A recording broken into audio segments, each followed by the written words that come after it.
Bonjour, il est midi pile, ravi de vous retrouver pour ce 12-13 dans l'actualité de ce mercredi. À pied, à vélo, en voiture, quelle solution pour vous déplacer demain? La grève s'annonce suivie à la SNCF. Trafic très perturbé des trains et des RER. Seul le métro circulera presque normalement et il va falloir s'armer de patience.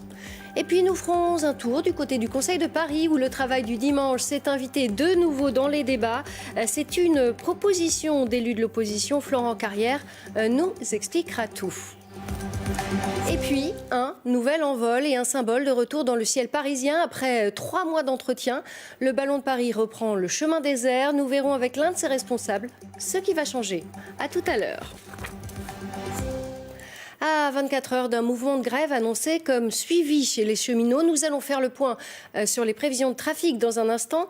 Mais d'abord, comment faire pour vous déplacer demain? Un seul mot d'ordre, l'organisation. Tour des solutions avec Safar Baroud et Abdeljoudi.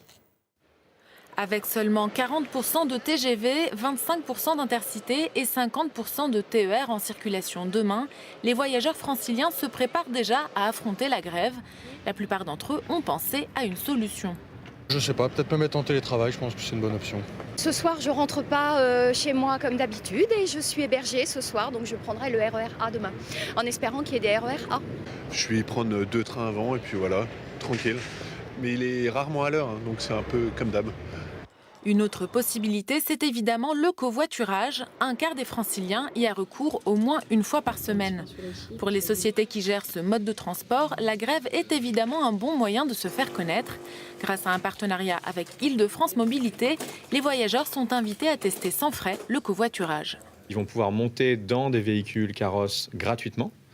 Et de l'autre côté, le conducteur, lui, va toucher au minimum 3 € par trajet pour pouvoir vraiment motiver un maximum de gens à faire monter les gens dans leur véhicule. Donc effectivement, la grève, c'est un moyen de découvrir un nouveau mode de transport qui peut finalement devenir un mode de transport pérenne, même quand la grève sera terminée.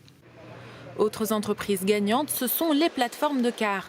Avec 36 jours de grève annoncés, les sociétés comme Flixbus ou EasyLine prévoient déjà de doubler le nombre de cars les jours de grande affluence.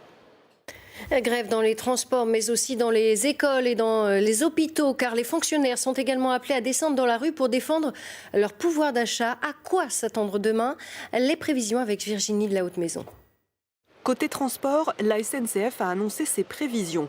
40% des TGV, 25% des Intercités et 50% des TER devraient circuler demain. En soutien aux cheminots, 3 des 4 syndicats représentatifs de la RATP appellent à la grève. La direction estime que le trafic sera quasiment normal pour les métros, les bus et les tramways. 3 trains sur 4 circuleront sur les lignes A et B du RER. L'appel à la mobilisation concerne toute la fonction publique, services municipaux, territoriaux, tribunaux, enseignements, hôpitaux. Il faut donc s'attendre à des grèves dans les collèges, lycées, mais aussi dans les écoles et les crèches, où la loi prévoit un service d'accueil minimum pour les enfants.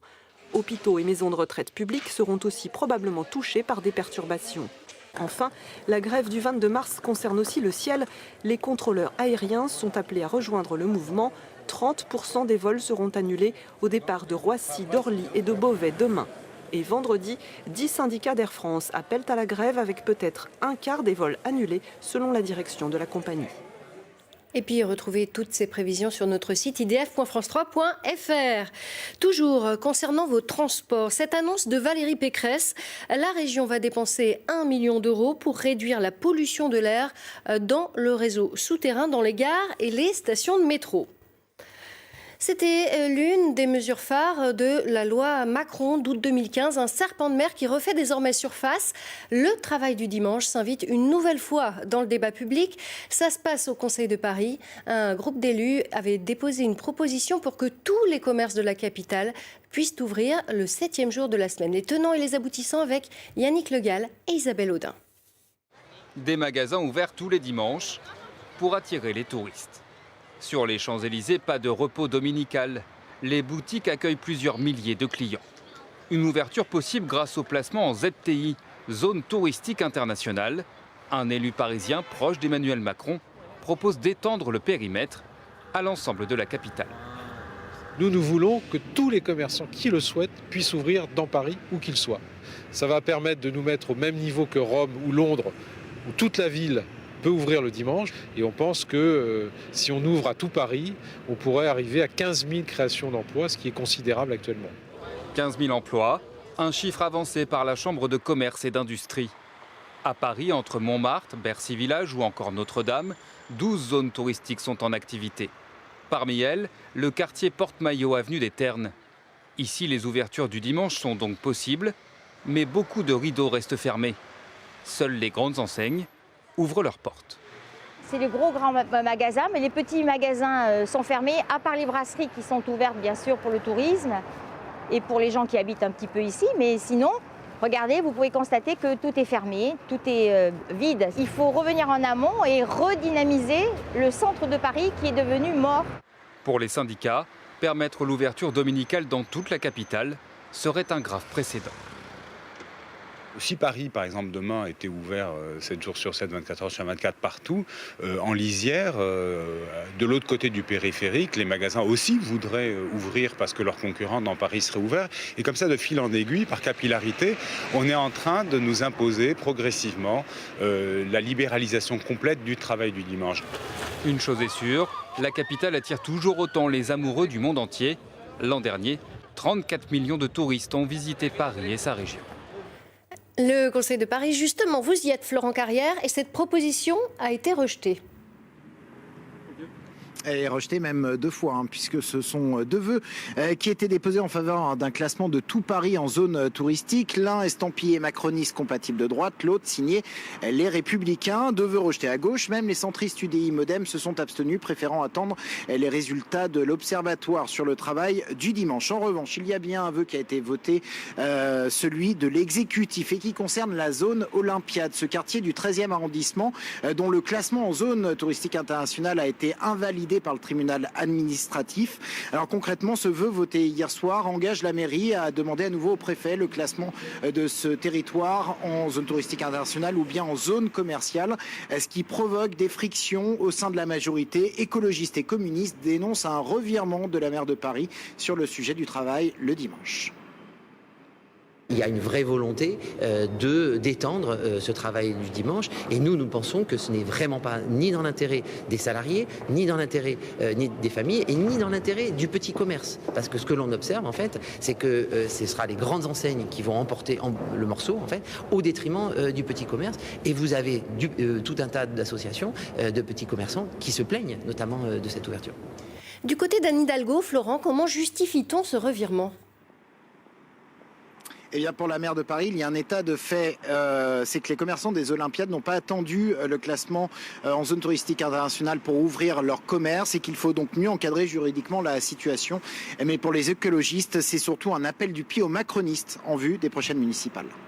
Florent Carrière en direct du Conseil de Paris. Une vue imprenable sur la capitale. Il peut monter jusqu'à 300 mètres du sol. Voilà 20 ans que le ballon de Paris flotte dans le ciel. Arrimé par André Citroën dans le 15e arrondissement. Il était absent depuis 3 mois pour une révision générale.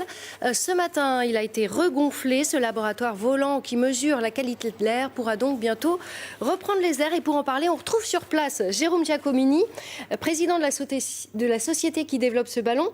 Alors, le regonflage a commencé à 7h ce matin. On voit le ballon derrière vous. Il est terminé ? Oui, on a bientôt terminé les opérations de gonflage et on va essayer de faire les vols d'essai dans l'après-midi. Alors, quand le ballon va-t-il pouvoir de nouveau accueillir le public ? On espère pouvoir ouvrir au public ce week-end, après les vols d'essai. Et on ouvrira donc, c'est 12 € pour les adultes et 6 € pour les enfants. Donc toute personne peut venir faire un vol. Et je rappelle que c'est gratuit pour les petits Parisiens, avec un justificatif de domicile. Ce ballon, il a été absent du ciel parisien pendant 3 mois. Ces opérations d'entretien sont régulières. Vous en profitez pour faire quelques changements. Quelles sont les nouveautés ? Alors là, la grande nouveauté du ballon, c'est qu'il va entièrement changer de couleur la nuit. Donc les Parisiens, lorsqu'ils se promèneront à Paris, qui verront le ballon voler, la couleur va leur donner la qualité de l'air à ce moment-là. Donc ça sera du vert au rouge, qui vous donnera donc la qualité de l'air globale de Paris. Le ballon changera de couleur de nuit. Par ailleurs, avec le CNRS, on va installer un nouvel instrument de mesure qui va mesurer l'ozone. Vous savez, il y a 2 grands polluants. Il y a les particules fines, l'ozone. Donc les particules fines, on les mesure depuis 5 ans et on va continuer à les mesurer. Et là, l'autre polluant important qu'on va mesurer, c'est l'ozone.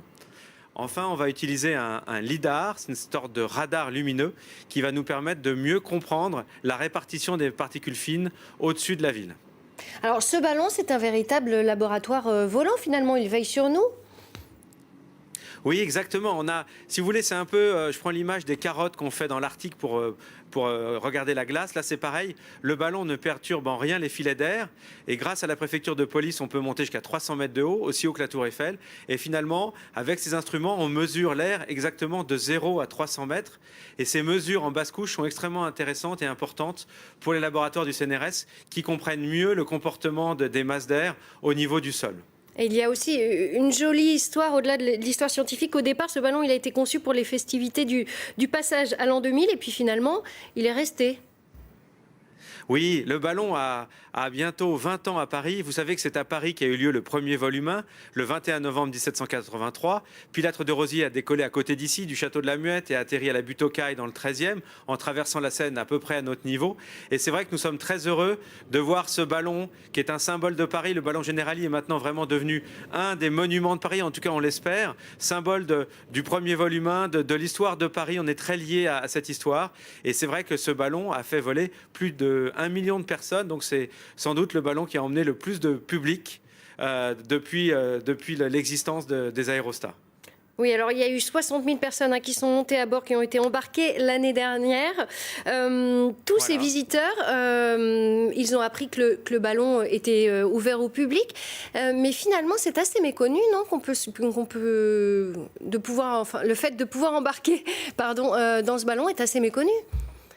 Tous les Parisiens ne sont pas au courant. Oui, c'est vrai qu'il faudrait qu'on parle plus de l'aspect touristique du ballon Generali, de fait qu'on puisse monter dans le ballon pour un prix quand même très raisonnable. Et puis c'est la meilleure façon de découvrir la Tour Eiffel, les yeux dans les yeux. Ça permet d'avoir une vue un peu différente dans cette partie sud-ouest de Paris, de découvrir les villes autour, la colline de Meudon, le parc de Saint-Cloud, bien sûr les stades, le bois de Boulogne, et puis tous les monuments. On arrive à bien voir les monuments de Paris. Et cette année, lorsque le ballon aura des conditions météo défavorables pour voler, on a rajouté un vol en réalité virtuelle qui permettront de découvrir le vol réel, mais avec des lunettes de réalité virtuelle. Donc ça permet, quelle que soit la météo, de pouvoir profiter de la découverte de Paris vue d'un ballon, vue du ciel. Merci beaucoup Jérôme Giacomini d'avoir répondu à nos questions. La suite de notre journal avec le 3e épisode de notre série dans les coulisses de la BRI, la brigade de recherche et d'intervention. Robots, démineurs et drones font désormais partie du quotidien de ces policiers. Laurence Barbry et Veit Blumluber. Décompte. 3, 2,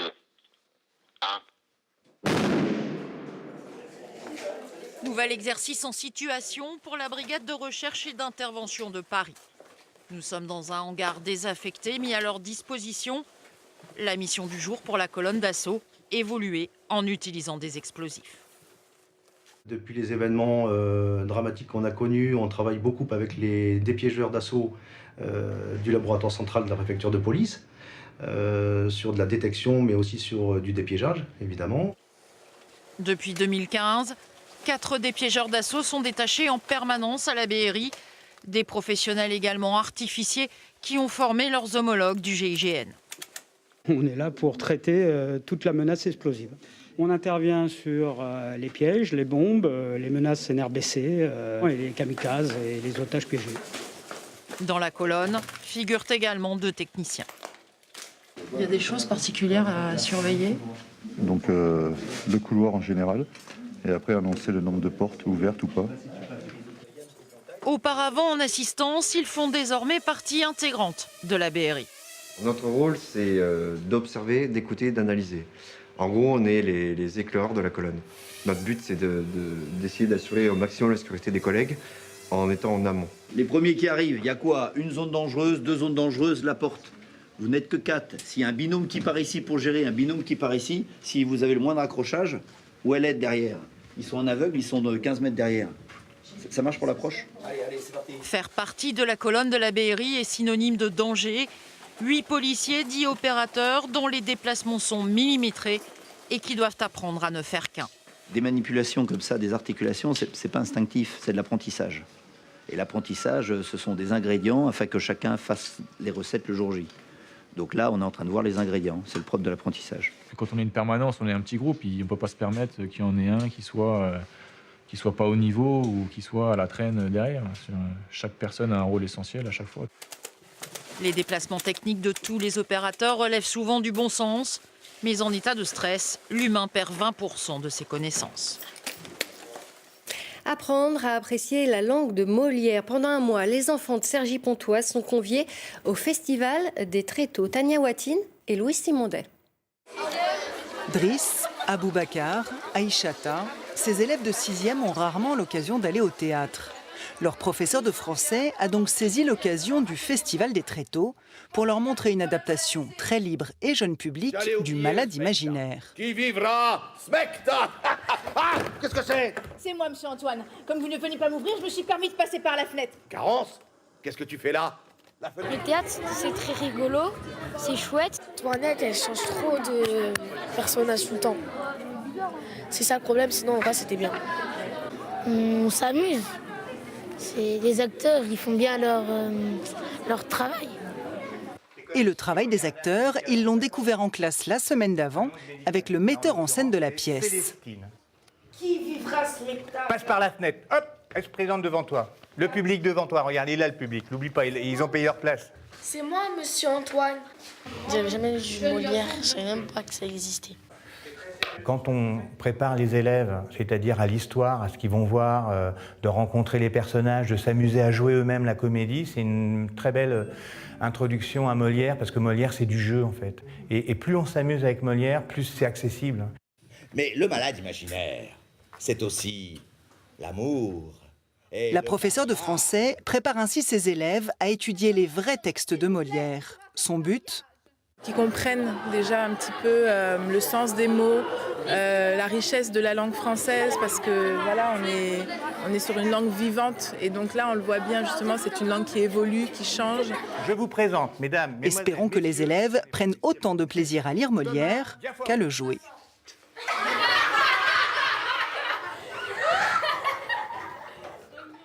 C'est la fin de ce journal. Tout de suite, la partie nationale de ce 12-13. Ce soir, vous retrouvez Carla Carrasquera pour l'info à Paris et en Ile-de-France. Excellent après-midi à vous et à demain, dès midi.